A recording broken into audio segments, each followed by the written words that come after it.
Welcome to Make It Pretty Please, the Design and Strategy podcast. Automotive projects don't start in a void. They start with a decision that locks in capital, resources, and brand direction for years. And yet, the most fundamental questions are often left unanswered. What do we want to achieve, and why? Just make it pretty, please. Any creative's nightmare briefing isn't direction, but a promise of problems ahead in the development process. This is what we talk about. Meaning and form, delivered through brand strategy and design direction in an automotive context. Each episode is structured like a strategic project meeting. One question, clear thinking, real exchange, and no decoration. Now, let's get into today's topic. So, quick update on the new model. Our customer data shows that for 64% of target buyers, exterior design is a decisive purchasing factor. So despite the cost pressure, there is specific budget for visible high design elements, and this car needs to look exceptional. Our target group is clear but broad. We need to appeal to successful professionals who want presence and quality. We need to appeal to young families who want space, safety, and everyday usability. And we need to appeal to younger, design-conscious buyers who want something clean, modern, and progressive. So the brief is simple. Make it practical and emotional. Make it progressive and timeless. And make sure that design delivers on the premium positioning. Which brings us to today's question. What happens when we design for multiple uses? Wolfgang, what do you think when you hear this sort of a briefing? I think it will address all of these target groups, but it will meet no one. And yes, it's another car in the market. The exercise that we do today, this is of course not a real briefing, but some briefings are quite similar to this. And from a design perspective, you can take certain things out, and they're not completely dissimilar to real briefings. But as you say, the first impression is that it's very generic. But is that because it's for multiple uses? The reason to design for multiple uses is to save costs, to have one model and then sell as many cars as possible without wasting any money. Then we wonder why we have such low margins in the market, because we cannot really create any desire with a product that has such a broad target audience. Even if we just reduce it to 2 or 3 personas, if they are this broad, we cannot create real desire, or we cannot address one target group specifically and become really relevant to them. So you're saying there's a certain fallacy in trying to be too broad, killing 2 birds with 1 stone, so to speak, but ultimately missing too much anyway. What I read from this briefing is that our buyers say, this is a weak brand, because when we don't know what we are about and what we want, we start to ask others. We start to ask focus groups. We start to look what is the competition doing, but we look outside. We basically want to know from them, what does it take to become a leader for them? Because brands are leaders. And what we see with strong brands, they are leaders because they have a strong vision. They are onto something. They want to achieve something. And a briefing like this just conveys there is nothing we want to pursue. We basically ask our followers to show us the way. Where do you want us to lead you? This doesn't work in the schoolyard, because the cool people in the schoolyard, they never ask, what do I have to do that you like us? And this also doesn't work in the real world. That's an interesting point. As soon as you ask people why you should be liked, of course, people are like, huh? Why? That's weird. Why do you ask that? I think the briefing has some interesting elements, but reading through it myself, I immediately thought of a sort of a premium SUV, but because the brand is not present, the brand doesn't give you any clues or convictions, it became this sort of generic object that is the generic standard of most automotive projects today, some sort of a crossover, some sort of an SUV. However, I think to go to the core question, the multiple uses, some of these things seem contradictory. And there's a sort of a balance you need to find between complementary and contradictory. So, for example, if we talk about having 3 groups of customers, that is not a problem as such. So we can target successful professionals. We can target young families who, of course, have safety and everyday usability stories. And yes, we can also target younger demographics. But it needs to be clearly defined. Why would they be drawn to this typology? Why are they drawn to our brand or our group in this case? But it's very important not to bring in obvious contradictions. So, for example, practical and emotional, that can be solved if we define what emotion are we talking about, what sort of practicality. I'm already struggling a little bit more when it says progressive and timeless, because those are, in a certain sense, correlated pairs, but not necessarily ands. So if something is truly progressive, it will be impactful and therefore it will become timeless because it solves something really well. But to set out to be timeless is a bit of a fallacy, because what time are you referring to? The time that is happening now, the last 5 years, the next 5 years, the next 10 years?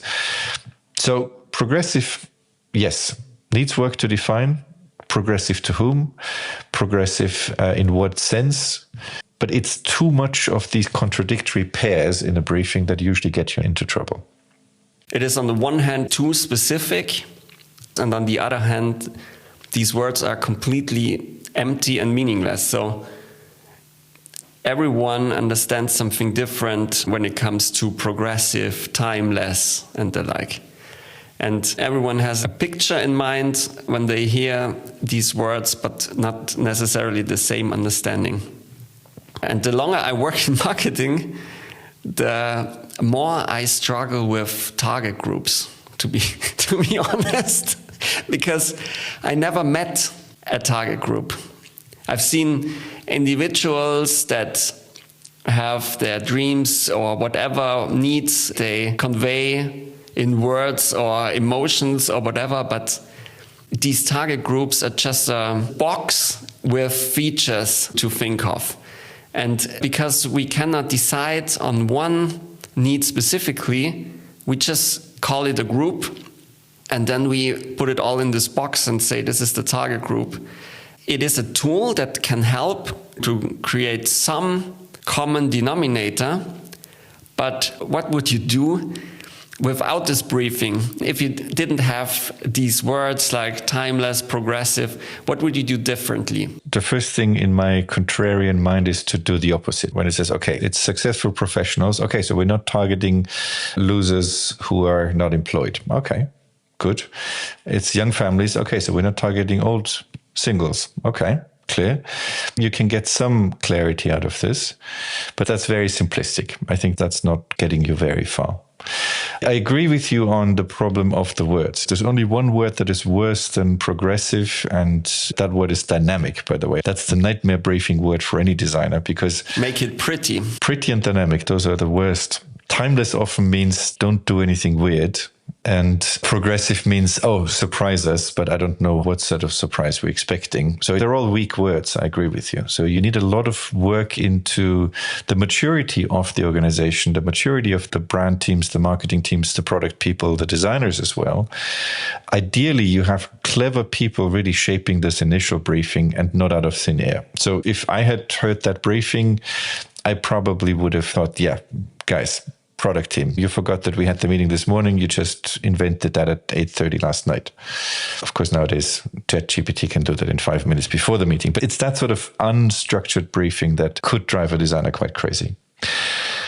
Now, that said, I think a good briefing and doing that word well really helps a designer, because the other thing that a designer really hates more than a vague briefing is too much freedom.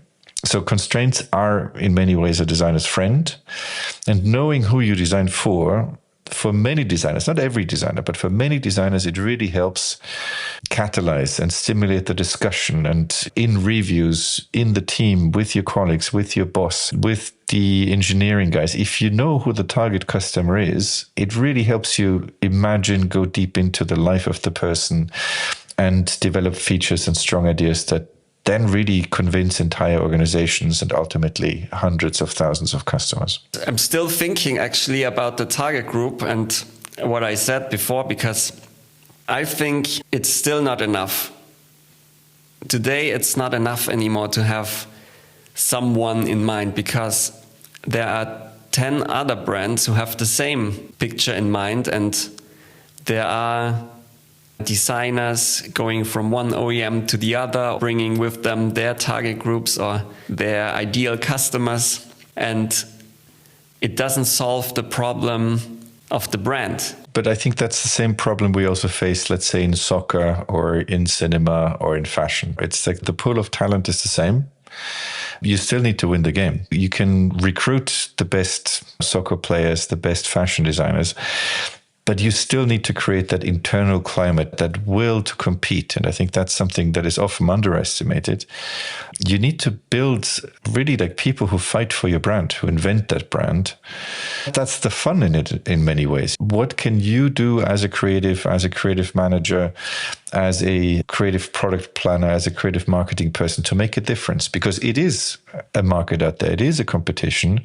And the competition plays out in volume sold, in premiums extracted, in customers coming back, in brand awareness, and so on. I'm at ease with that situation because everyone uses the same sort of resources. What I thought is interesting when you said that actually there's a meaning behind these words. So when someone says progressive, they actually mean, yeah, show us what you can do, but don't surprise us in a bad way. And then you need to know these people, these decision makers, what they like or what they deemed okay in the previous briefings. So you are always in a context of the brand or of the decision makers. These words, they are not in space. They are always in a context. And so there's so much more to it than just this word. And when you're working for a brand for several years, you know exactly what these words mean in this context. In this context, the idea of the brand becomes even more important because, yes, you've said with the football teams, you have this pool of talent and they are switching teams or whatever. But for me, this still doesn't solve the problem of the brand because, as we've said with the leader example, when you want to lead somewhere, you have to have a mission, and you only can have this mission if you are aligned when you are a team, unless you are, we've discussed this with the Tesla example with Elon Musk the last time, who is one strong leader who knows what he wants, and that's why Tesla is what Tesla is about. That's clear. But in a gigantic organization with multiple decision makers, they have to be aligned to convey more than a very small common denominator. You have to have like-minded decision makers to create a vision that is stronger than just let's make this pretty, please, or let's make it dynamic and progressive. You're touching upon some interesting topics there with the meaning behind and who means what. And of course, even the title of the podcast, Make It Pretty, Please, of course, that expresses a business need. Make it easy for us to sell. That could be a translation of that. Make it painless for people to look at it. But those are such low hygiene factors nowadays. That might have been true in the early industrial age, maybe in the post-war period where there was a scarcity sort of a market. But in our world, this becomes meaningless really quickly. Now, the problematic of addressing multiple customer groups, you said in the beginning, that can be quite problematic because you're basically saving costs by having one product for multiple users. That's the critical view. The positive view is if you select the right people, maybe they have enough common interests and maybe you can unite them into something relatively strong. And I think if you don't overdo it, then I think you can constructively use that because the likelihood that some people have similar needs in their life, in similar life stages, is actually quite high. And let's not forget, people also have common dreams.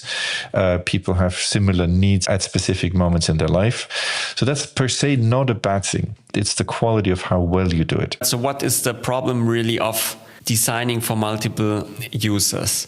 The problem is defining how large and how narrow you want to go. Because on the biggest possible level, you need to decide, is my brand about inclusivity or is my brand about exclusivity? And every brand is somewhere in between these two poles. So you have extremely exclusive brands, and exclusive doesn't necessarily mean expensive. Exclusive means like I exclude certain people. Therefore, the limited, the niche appeal, the sharp position, the precise position is a value in itself. So that can be something that is relatively cheap, but only very specific people will like it. 90% will hate it, but that's the point. You're creating something unique. Now, inclusive design is a different story. In inclusive design, maybe the purest form is actually UX, UI design that has even legal requirements to be inclusive so that the biggest number of people can use it reliably. Think of online forms for governments, think of security of payment. All of these things need to be designed in a way that the largest possible number of people can be brought on board. Now, of course, in the car industry, that is not as pure as that, because, of course, you already reduce people that can drive. That is one sharp segmentation already in terms of your driver profiles. It is also people who are mobile enough to actually get into a car. It is also sometimes people who are living in places wealthy enough to have private roads and so on. So it's not 100% of the population, never. But I think that's where it starts. Is it an inclusive or is it an exclusive approach in the first place? I would skip the inclusive approach from the very beginning, because inclusivity is very important when it comes to functionality, and I'm fully with you when it comes to user interfaces and those legal requirements we have, but they are a given. But any brand that has any meaning excludes people, because the moment you are for everyone, you are for no one really, and then you are a white label product. And this is not what people are willing to pay any premium for. When it doesn't matter who is your customer, then you're not a brand. Sorry, then you're just a product. And that's fine, but don't expect to spark any desire that is above average and create any premium price. This is not happening. We are in this era where features can no longer differentiate brands, and we can include everyone feature-wise, which we're doing. We have a very high baseline with the cars, but not from an emotional perspective. The stronger the brand, the more polarizing it is. This is a good thing. This is not a bad thing. I think this is a complete misconception in our time, that we always think this is a bad thing, that the moment somebody says something that not everybody agrees with, this is a bad statement. It's something that has to be interpreted in some way. But this is not the case, especially not with brands. This is also one of the reasons why most cars are so similar, because they are compromised versions of presumably very strong ideas that have been compromised in hundreds of decisions. And then you have something nobody really disagrees with, but no one really desires. And the baseline is actually much higher than inclusivity. The baseline for a car to be bought is desire. It's not, it's working, it's functional, it's okay, it's fulfilling my basic needs. This is the past.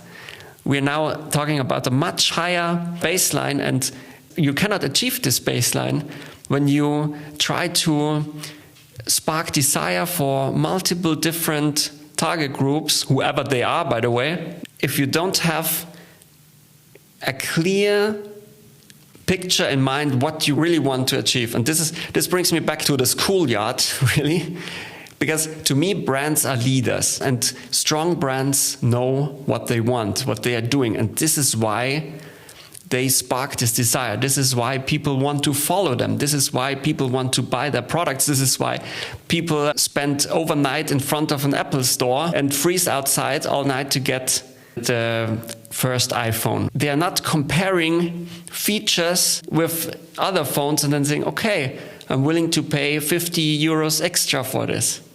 I think when we limit it very consciously to the most mature car markets in the world, I agree with you to a large degree. If we look a little bit wider, I would strongly disagree with you on a couple of points. So I think that you can be unique and universal at the same time. Not in the car industry, but for example, in product design, when you think of brands like Muji, for example, even Uniqlo, those are brands that really offer very, very clear quality, very clear innovation, very minimalist, very reduced design that will never offend anyone because it's so clear, so reduced, so essential. And Muji, as you might know, even the brand Muji basically means no brand. So it's a very, very conscious way of saying it's not about the brand in terms of ostentation. It's not about the brand in terms of I need to tell other people that I'm successful, that I can afford this. But it's a very, very clear brand nonetheless with its aesthetic and so on. You can't do a Muji in the car industry. At least I can't think of a brand that would really have this sort of Muji aesthetic or that sort of Muji approach, because it's a more emotional, it's a bigger purchase where more emotional factors, more status factors, more safety factors and so on come in than slightly simpler products like what Muji would offer, for example. The way it sounds, I don't know Muji, I'm not afraid to admit this, but the way you describe it, it has a much stronger meaning than no brand. The full name of Muji Ryoshin, I think is the slightly longer version. It basically means good quality, no branding. As in, like, we focus really on the quality over the decoration. It's a bit of a dogma almost in their no branding approach. What I'm trying to say is that you need to understand who you are as a brand or as a company, I would say. What are your values? And you need to start from there. I completely agree with that. But I think you can have different approaches to get to very strong products. And one starts really with the idea of, maybe let's not call it inclusive and exclusive, because yes, basic inclusivity is a given, even though that's very hard to achieve in reality, because there's a lot of work that goes into achieving real usability between design, cost, engineering, and so on. But rather than calling it inclusive and exclusive, we could call it ego and ear, if you will. And what I mean by that is, like, when you start from an egocentric point of view, we, the company, we, the brand, as opposed to we listen to customer needs. And I think maybe in the same vein, maybe it's because we were talking about Muji, the famous brand that does lots of stationery and furniture and household items and clothing in the meantime. And they've been around for over 40 years now in Japan and increasingly globally as well. The Japanese have been very good at developing really breakthrough products that were extremely sensitive to understanding future customer needs. So in the car industry, you can understand it quite easily because Japan keeps about 20% of their production in the domestic market and 80% goes abroad in terms of their input. So you need to understand 4 times more people that are outside your known markets. And they've developed very early on strong ways of making something meaningful that touches a relatively large amount of people. It doesn't mean that those are necessarily boring or generic products. They can be very specific products. But think of the Sony Walkman. Think of some of the most innovative Japanese designs, some of the early minivans, some of the early SUVs. That came from really listening to what people needed and aspired. So the SUV craze was heavily designed by the Japanese, understanding that people have more leisure, had a desire to explore nature, had a desire to connect with the family members in a meaningful way. And they built cars around these concepts, arguably very successfully. I have a problem when brands say we really listen to our customers, because this implies that the brand is consisting of robots who are inhuman and they have to listen to someone who knows what they have to do. From my perspective, that's not the truth. The successful brands with the successful products, first of all, they know who they are and what they want. And as it happens, many other people also like what they want and they like the way these brands are, and that's why they follow. But it's not the case that they were just super good listeners and had this big ear that the anonymous customer could whisper in their unheard wishes, and then they brought the product and then everybody said, wow, thank you, you did this. Now I finally get what I always wanted. I hear your problem, but luckily the ear is attached to the head, and luckily there's a brain next to it. So of course you need the ear, but you also need the brain. And it depends also when you listen. First of all, you need to ask the right questions. If you want to understand future needs, I think you need to start not with tell us what car you want, draw it for us. Of course, that's not going to work. You need to ask about people's motivations. As we said, the early SUVs came from a desire to explore the world and came from a desire to go a little bit more off-road. It was a fairly playful attitude to this, a little bit more than the traditional sedan with one person in control and the passengers basically there to shut up and follow the lead of one captain of family, so to speak. That's what I mean by quality research. So asking the right question, having the intelligence to listen, and then to transform that into meaningful briefings that need a lot of intelligence to put together. And I think what you're trying to say is a bad focus group is a disaster. A useless persona blocks you more than anything. But the problem comes from the dilemma you always face. You need to find the future, but you base it on what you know today. And that's why it's so important to ask questions that are not leading, for example, that are not too concrete. And in the way you do qualitative and quantitative research, if it's done well, you get good answers, qualitative stuff, but you need to have the right people helping you do that. It's not an easy science or an easy method with the different, more or less scientific methods behind it. Yes, I believe that. But there's this famous quote from Henry Ford.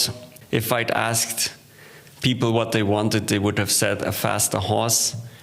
I think this is true still today. That is true, but it's kind of like what the Germans would call Totschlagargument, the argument that kills every counter-argument. It's a truism. Of course, if you ask people what they want, they don't know. That's the thing. But that's also the job of a company, of an OEM, because it takes 3 years, 5 years, 10 years to do strong products. So you need to be better informed than average Joe or your future customer in 2031. So that's why it's super important to have the right people doing this. And that's why I think, yes, you need the ear, you need the brain, you need the heart, you need the mind to get to these meaningful briefings.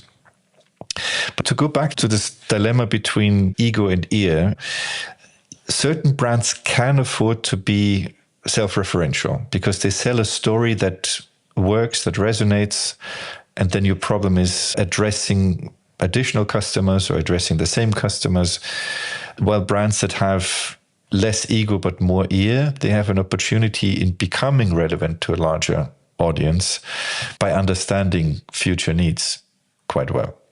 So it's about opportunities for your brand in the end of the day. Regarding opportunities, is more people always better? I mean, what is the dilemma? You can either address as many people as possible at a lower margin, or few people who have such a high desire for your brand so that they're really willing to pay a premium price. And there's a reason why Ferrari is such a valuable brand and why people are willing to pay their prices. And of course at a much lower volume than Fiat. But regarding the ear and the ego, I'm fully with you that brands have to listen to the market and they have to have a very conscious ear, but not as a first step. Because if your ear is your only trigger, what you hear is your only trigger, what you do, then you are just a follower. Yeah, it's like listening to gossip. Gossip is interesting. It's a very human thing, but it has very low quality of information.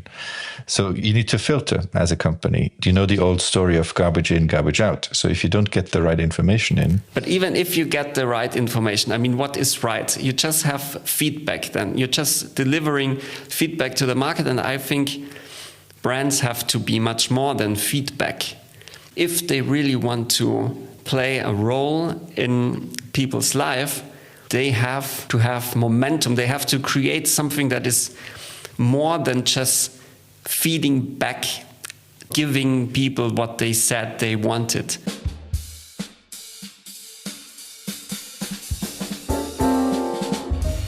These conversations don't end here. Where is strategy and design breaking down for you right now? What's slowing down your team or creating friction? Chances are it's at the intersection of strategy and design. We're here to help, analytically and confidentially. Contact us at makeitprettyplease.com. That's make-it-pretty-please.com. Before going into potential solutions or approaches, I think it's worth stopping for a moment at the Ferrari example that you mentioned, because it's not easy to be a Ferrari or to be an Apple or to be that sort of brand. And what unites, in my mind, Ferrari and Apple, even though at first glance they have nothing in common whatsoever, is that they manage to get to the highest possible margins and the highest possible profitability and pricing position with the highest possible volumes. And that's kind of the unicorn territory. And in the car industry, there's essentially Ferrari, which does that for sports and performance, and Rolls-Royce, who does that for luxury. And not a lot of other brands can claim to be the biggest player, but also the pinnacle pricing player. Apple is the same in their respective fields. It's the biggest player in volume at the highest price point. And that's an extremely hard place to get into. And that requires a lot of internal work. First of all, understanding what that means, leading the market consistently. I don't know if you remember this T-shirt music album where it says, "I'm number one, why try harder?" There's this fat kid on the cover. That's the T-shirt that would get you in trouble if you're a number one brand. If you're number one, the Ferraris, the Apples, the Rolls-Royces of this world, they work really hard to stay number one. As soon as you become complacent, as soon as you rest on your laurels, you're toast, you're dead. Ferrari almost died. Porsche almost died. Rolls-Royce almost died in certain periods of their history because they lost that leadership and that will to understand what customers want. Yes, and there are two important components in your answer. I think the smaller component is the listening. The bigger component is the leading. If you do both of that, then you're hard to beat. Because Ferrari is good because they do all of that. They listen to the customers, they get real feedback. They've worked really hard to talk to the right people in the first place. So that becomes ideally a virtuous circle. When you're not in that position, it's very hard to get to that because you might get less powerful input. You have to compromise on a lot of things, even in your process. Yes, and these brands, they are not at kilometer one of their marathon. So when we look at brands who are not in this position, they have to start with a very, very strong vision that leads to a strong mission in mind. When they have this, then they can start listening if some of their stuff resonates and how it resonates, and then build on that. But you cannot show up with, "Guys, tell us what you want." That never works, whether it's inside or outside the industry. No. So maybe about the consequences, I think the obvious drawback is, as you like saying, it's a bland product and you're in the downward cycle of price and eroding margins and irrelevance. But that's kind of the most dramatic one. What do you think are the consequences? I think what you said really fits to this section of our podcast. When you focus on the wrong target group and you're basically getting the wrong hints and you waste all the time and money trying to follow some anonymous hints that never work out because you just hoping that you found some direction, but you're actually just driving without a map. This is a real problem in today's business environments because most companies are not single decision makers. They are groups, and they tend to reduce risk because it's your job that depends on it. So you have to make sure the outcome is at least okay. This automatically leads to that we keep targeting an okay outcome because we are afraid to go for a stronger decision when it has a bigger upside potential, but also at the same time a bigger downside potential. This leads to the why not add this other target group and make sure that we have like this pool of potential customers also addressed. You're absolutely right. There's this political dimension as well, that lots of people are safety seekers, especially in times where things become a little bit more uncertain. Then you need to look out for the safety of your job. That's increasingly complicated. As decision makers, often you have your career also to think about, so you can't mess up. It depends also on what culture you're in. Certain cultures are more risk inclusive. Some cultures are extremely risk adverse. Some European cultures are extremely risk adverse. Some Asian cultures are extremely risk adverse. But some Asian cultures are also very open to a certain type of risk. There's all of that human stuff that influences your decision-making process. But I think there's also generally a problem by seeking the safe center. And I think that is also a problem we see a lot today. And AI maybe kind of helps us understand that at the moment, because AI creates, a lot of people use the word slop nowadays, because you can see that sort of generative, derivative, middle of the road consensus, mixing everything together sort of a thing, which is ironic because the algorithms that drive our social media feed are all about polarization and contrasting. So even in our current tech world, we see the two driving forces. One feeds on polarization, the other one feeds on making things average. And I think that's the biggest issue you have, avoiding to become average in the hope that that's a safer choice. Especially when you think of the life cycle of a car, 5 to 7 years in the market, 3 to 5 years in development times, you cannot possibly predict the global economy, let alone your national local market with any meaningful safety. And when you do these like overly safe decisions, very often you can see it clearly when you replace a successful model, it tends to go down and down and down until it becomes irrelevant. This is what you also said before. When you listen to the same people, you literally will address the same people, not the same group, not the same target group, the 35-year-olds, for example, but you get the guy who was 35 years old when he bought it for the first time, who's then 45 years old when he buys it for the second time, and 55 when he buys it for the third time. And then eventually they become irrelevant as groups. For example, the Kia Soul, super popular product, second generation, still a success, third generation, irrelevant. To a certain degree, you see that even with cars like the Golf, which has also decreased in volume. You can see it with many staple sedans, like the Ford Taurus, has died, even though it was one of the most relevant products in the world. I'm not saying that listening to potential customers is bad, but I'm saying that we are expecting too much from them.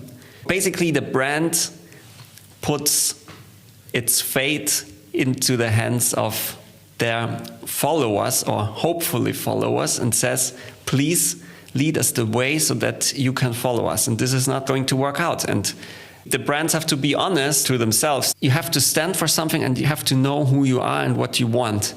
And if you are safety driven, that's perfectly fine.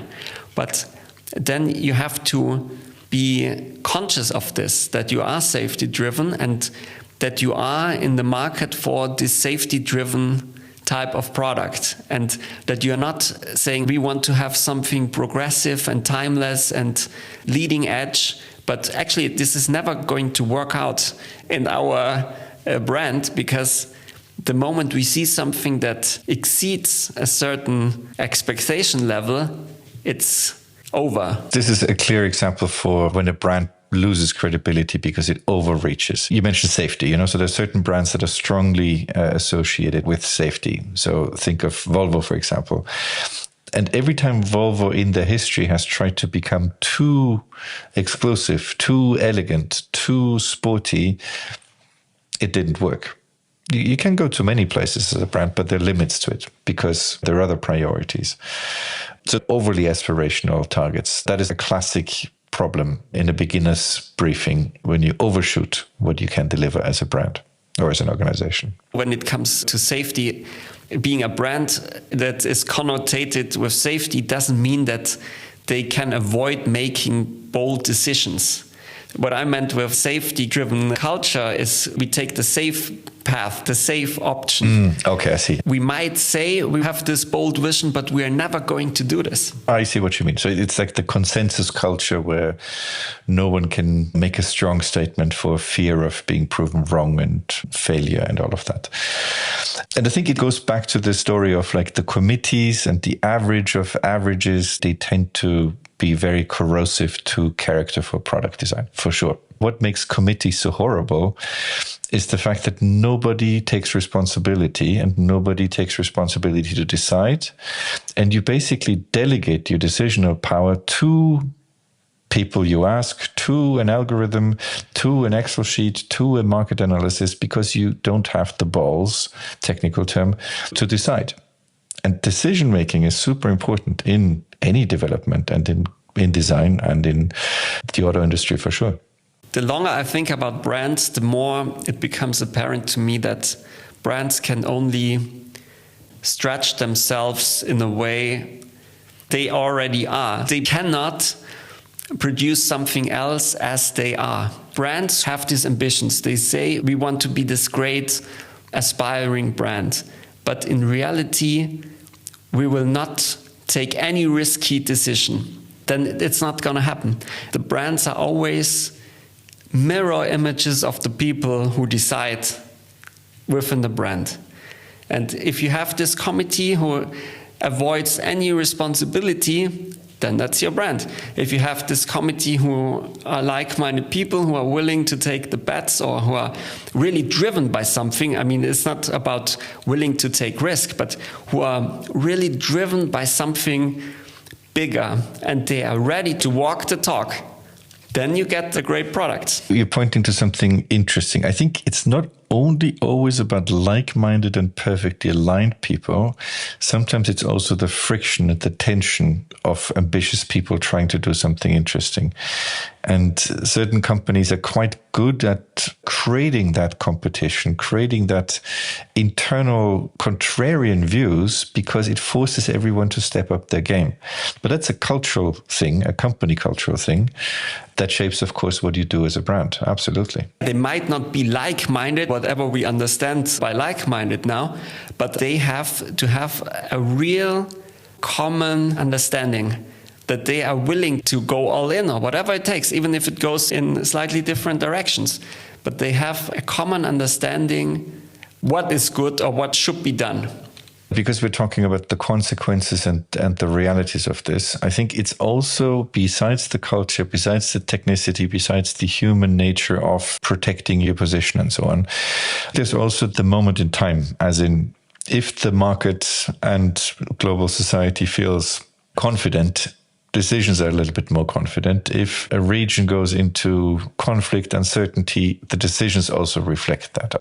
You can see early signs of that. For example, when you look at this year, Beijing Motor Show 2026, you saw literally over 1,000 cars presented, hundreds of new car launches, but you saw a lot of average products, average in a sense that they converge to a mean in their segment. The most obvious segment is the big SUV. So they all have a 9 in their name, so they're easy to spot. They all seem to have a certain luxury decoration element, a two-tone color scheme. They seem to all use the light beige color on the upper and all a sort of a precious red on the lower color. They seem to almost exactly follow the same silhouette, the same proportions, the same dimensions, the same placement of lights, and so on. And they're really well executed. if I had to describe the briefing that went to all of these cars, they would all say, make sure it's premium, make sure it's perfectly acceptable, make sure it's timeless, make sure it's acceptable to the largest audience. But it becomes completely formulaic because there's an underlying unease. No one likes taking risks because everyone goes on the last thing that worked and tries to copy the recipe and cook it as quickly as you can. In that context, I completely agree with you. Branding becomes completely irrelevant because the product is so formulaic that you have nothing to work with for your brand. Yes, and then it's just a meaningless brand delivering a meaningless product. And I'm sure that they listened a lot to potential customers and to make it right or to not miss the target. So here I don't know, because of course I've not been sitting in 7 companies developing 7 products, showing them at 7 different stands. But they probably listened. They probably did market segmentation. They certainly looked at competitors. But I don't think they listened to what really motivates people, trying to understand what do people need 5 years down the road. I think you listen, but very superficially. If you listen only to what happened yesterday in the news, but you forgot why these things happen, and you forgot why and when these trends influence people, then you get to this very fast-paced, very superficial type of listening. But what would you tell a brand if a brand asked you, what is important to you? Felix, we want to build the perfect car for you. My ears are open and my brain is awake. And the brain is awake. Very good. What's the message for my briefing? You need to structure it a little bit. So you need to, first of all, understand, is it someone who's motivated by internal or external gratification? You know, are you talking to people who do it because they want something for themselves, or do they look for approval? I think that's a big question I would like to see answered, you know. Is it someone for people who already bought into the brand? Are you convincing someone who's a super fan, or do you try to find new super fans of your brand? Those are the questions I would like to then go into. And then you can still say, no, we're not looking for our super fans. We have them already. We know that with the other 2 products, we get the next super fans and we take them away from other brands. What we're looking for is new people who don't know us. How do we convince those? So it's really about understanding what is your goal and what is the motivation behind these people. Then things become interesting. But I'd argue that people cannot tell you what their needs are, especially not in 5 years, but they cannot tell it now. And when you say, is your driver internal gratification or external gratification, you cannot really divide people in they are internally driven or externally driven, because we are both. Everyone has a desire for both gratifications inside of us. And yes, there are introverted people. Yes, there are extroverted people. Yes, there are... You're right. Like, this is not the question you ask. You don't go around in the street saying like, oh, tell me, are you internally motivated or do you need external reassurance? No, this is the conclusions you get from talking to people in meaningful ways. If you do qualitative research in the luxury industry, that might actually be very specific people, whether it's VIP customers that you know or specific people that you think would be interested in that sort of product that you have in mind. Then you really do qualitative discussions where you say like, well, are you interested in exploring the ocean? Is that something that drives you? How do you spend your time with your family? And so on. So these are the conclusions. Obviously, they're not questions as such. We will speak about this in more detail in upcoming episodes. For me, it becomes apparent that the brand today has to, more than ever, become attractive by leading and not by asking. Because I'd argue even the best qualitative research, it has to give these people something at hand. They cannot paint the picture for you. You have to come up with something that is already like 80% there.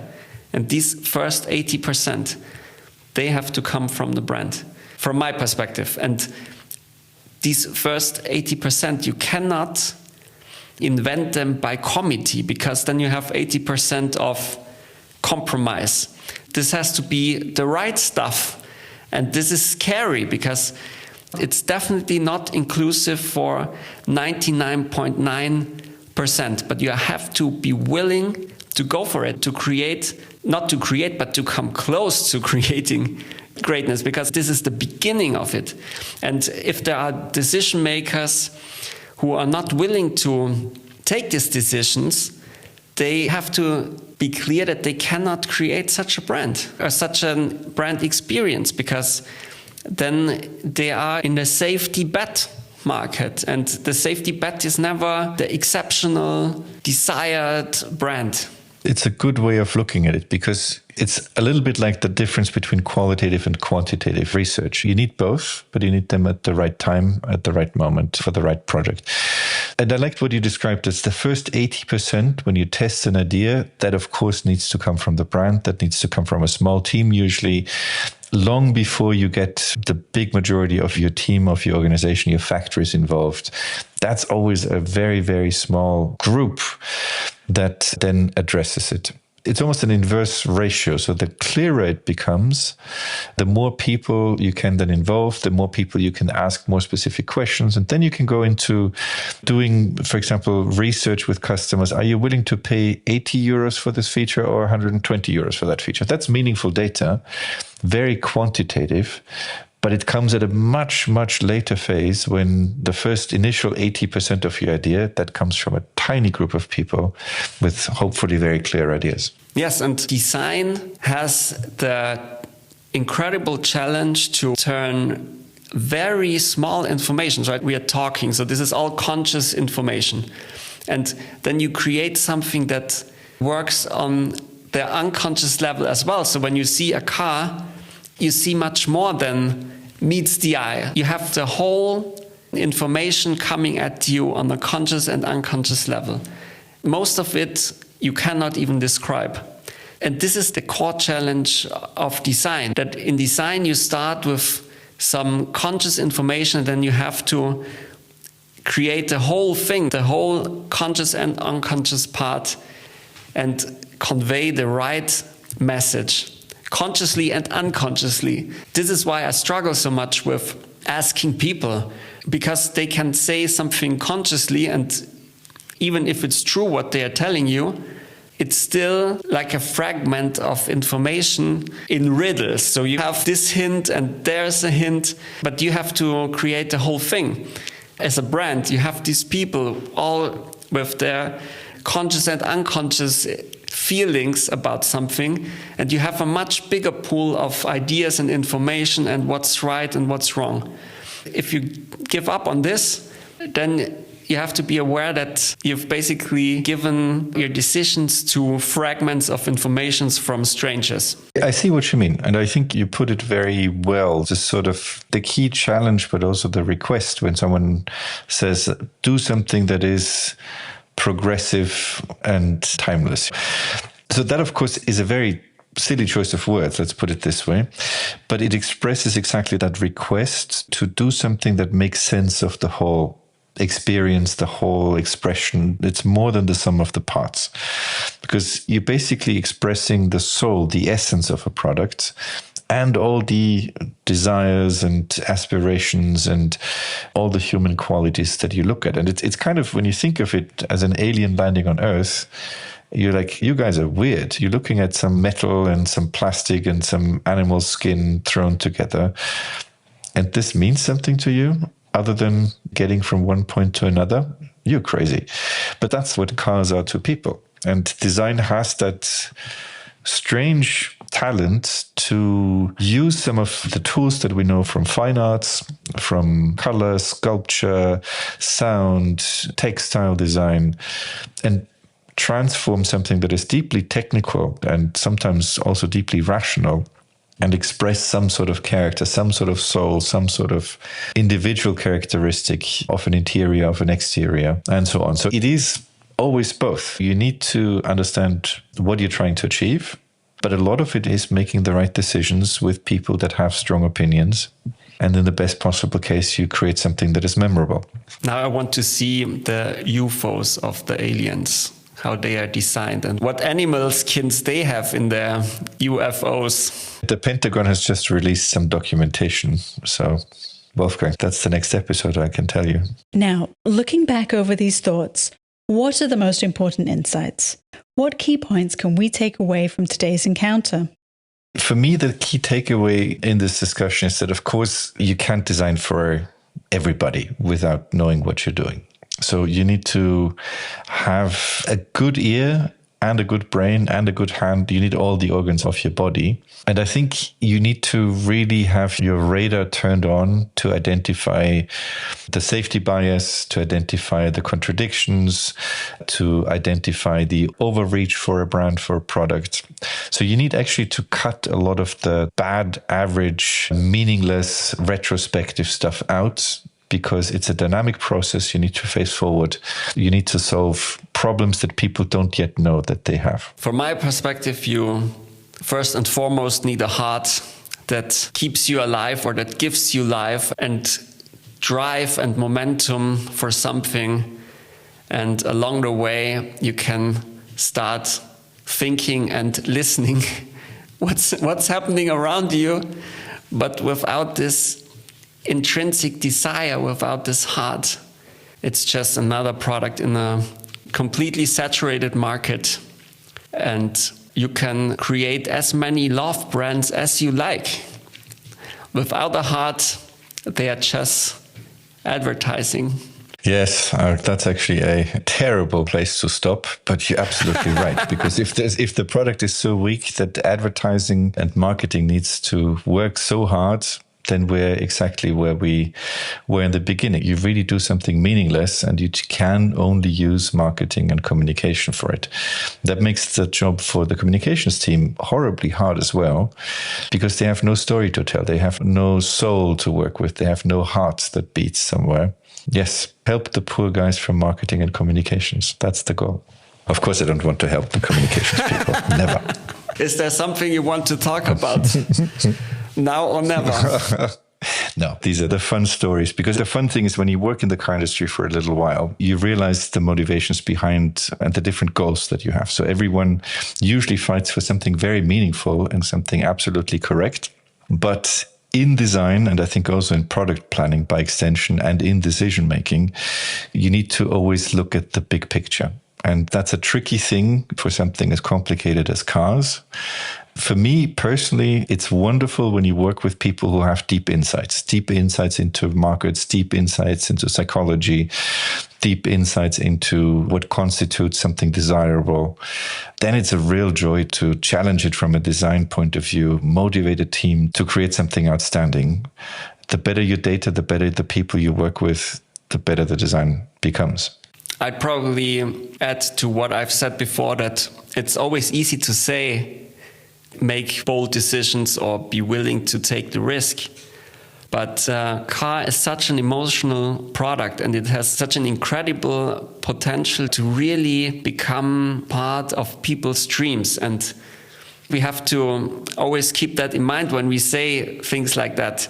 These decisions, they are worth to be taken, and there's not only the downside of taking the risk, but if you let things happen and let those people do what they think should be done and not compromise it, then you will see it on the way already. So we've had this in the first episode when you say it feels right, and then you have something that has this heart, this momentum already inside, and then it's easier to take this decision. Well said. And I think it's not any product. Cars are special, and that's what makes it so much fun to work in the industry and to talk about it. That's why we are doing this. Exactly. Thank you, Felix. Good fun, Wolfgang, as always.